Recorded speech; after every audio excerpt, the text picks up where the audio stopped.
E voltamos a conversar com o acadêmico de biologia, Ricardo Costa, que desenvolve uma pesquisa sobre a biodiversidade no mangue, onde pode ser construído o estaleiro EISA em Coruripe. Ricardo, a gente falou um pouco sobre o estudo, agora qual é a importância do mangue neste contexto?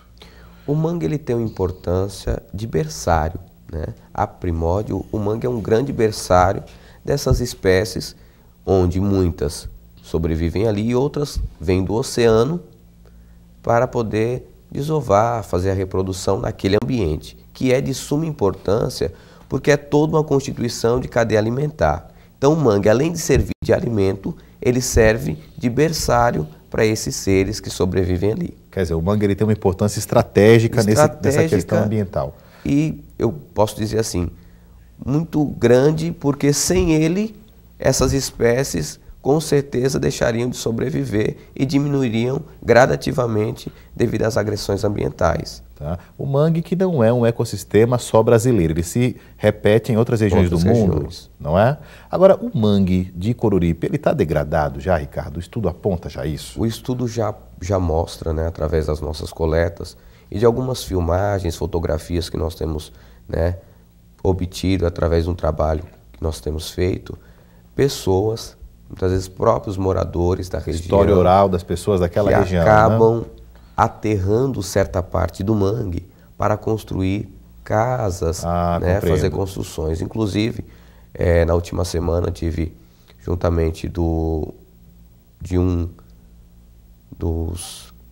O morador da área? Não, eu estava com um dos sargentos, né, do batalhão ambiental, na qual estávamos conversando, dialogando sobre isso. Hoje se tem uma deficiência muito grande com relação à fiscalização, né, de toda essa região, até mesmo para a população. Que é um problema do meio ambiente brasileiro crônico, né? A falta de uma fiscalização. É um problema, assim, podemos dizer, que já é tornado, né, diante de tantas questões ambientais, de tanta degradação, muito comum. E por ser comum, eu acho que as pessoas levam de qualquer forma, por não ter fiscalização, eu faço e não tem nada. E não tem uma punição, né? Agora, o estaleiro EISA, ele vai causar um impacto grande nesse mangue? Qual é a sua visão enquanto pesquisador sobre isso? Enquanto pesquisador, de antemão, nós somos imparciais. Primeiro, a nossa pesquisa ainda não teve conclusão. Então, de antemão, a nossa pesquisa foi voltada a fazer a coleta desses animais, de reconhecer a distribuição desses animais naquela região. Mas isso é conhecido, né, de antemão, universal, que qualquer empreendimento em uma área de um ecossistema, ele traz desvantagens. Traz prejuízos ambiental, inúmeros, concretamente falando, né? Àquele ambiente. Então, ambientalmente falando, vai haver sim uma degradação daquela área, né? Até porque existe ainda essa pendência sobre a licença ambiental, sobre o EISA, não é? Que ainda está sendo debatida. Ainda estão em trâmite essa questão do tamanho da área, né?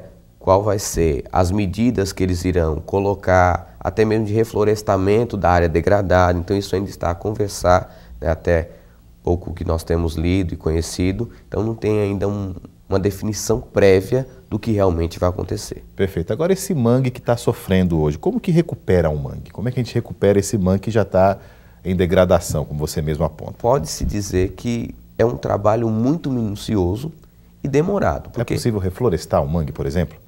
Se faz necessário que refloreste, com certeza consegue se reflorestar, né? Toda a flora, portanto a fauna, fica um pouco difícil falar, até porque se eu, né, degradei toda uma área, esses animais não vão migrar de um dia para a noite. Todo o ambiente, todo o ecossistema que é formado durante milhões de anos, né, não é em 20, 30, 50 anos que ele vai retornar a ser o que era. Se faz, né, todo o reflorestamento da flora. Entendo. Quanto à fauna, fica um pouco diferenciado para a gente conversar sobre isso. Quer dizer, a recuperação do mangue é extremamente mais complexa do que de uma mata, por exemplo, do que replantar árvore. É mais complexa porque você não pode introduzir, você não tem como introduzir esses animais, né? Esses animais, eles estão naquele ambiente porque já vieram de todo um processo que se adaptaram ali, sabendo que os macroinvertebrados, eles são bioindicadores de poluição. Portanto, como são bioindicadores de poluição, qualquer agressão ao meio ambiente ocasiona a escassez de inúmeras espécies, né? Então, voltando então ao estudo, quais espécies mais inusitadas ou raras, vocês não fizeram um mapeamento ainda, mas quais espécies que chamaram mais a atenção, que vocês conseguiram levantar nesses 9 meses? Pronto. Uma das espécies, né, que não esperávamos encontrar naquela região foi um cavalo marinho. Né? Quer dizer, o cavalo marinho que é do mar. É do mar. Né? Mas como eu falei, como eles migram para o mangue, né, até por uma questão de alimentação, reprodução, encontramos o cavalo marinho, encontramos também um caranguejo, que segundo um dos pescadores que nos acompanhavam, né, até se admirou de encontrar aquele animal naquela área, porque há anos passados era muito comum. Né? Hoje é possível se verificar que teve um impacto tão grande já naquela região, por dejetos que são lançados, até muitas vezes por uma falta de concentração, do homem, a questão da construção de casas que você falou. A questão da construção de casas, de imóveis naquela região. Então, muitas espécies já não existem mais. Então, encontramos ali um caranguejo que vulgarmente chamado de caranguejo, né, tesoura, que é um caranguejo muito bonito e que foi o único que encontramos durante o período de 9 meses de pesquisa. Um único caranguejo. Nessa região? Nessa região. Como é que vai ser feito esse mapeamento, esse trabalho de classificação posterior? Pronto, esse trabalho já está sendo realizado, né? Nós estamos fazendo esse trabalho no laboratório da própria faculdade, que disponibiliza juntamente o nosso coordenador. Estamos fazendo em conjunto esse trabalho através de chaves, né, que nos dá condições, né, de chegar até a espécie. Como eu havia falado, existem vários seres, então eles se dividem, né, em filo, classe, né, e temos aí as famílias, temos os gêneros e a partir daí nós vamos conseguir chegar ao nível da espécie, que hoje é o que assim, tem uma suma importância para nós. Até porque se conhece muito a nível de gênero, mas a nível de espécie, universalmente, o conhecimento é muito pouco sobre isso ainda. Até por causa da escassez da pesquisa. Né? Perfeito, Ricardo. Mais um breve intervalo. Daqui um pouquinho a gente retoma esse papo aqui com o Ricardo Costa sobre essa pesquisa que tem como foco o mangue na região de Coruripe. Conhecer, volta já.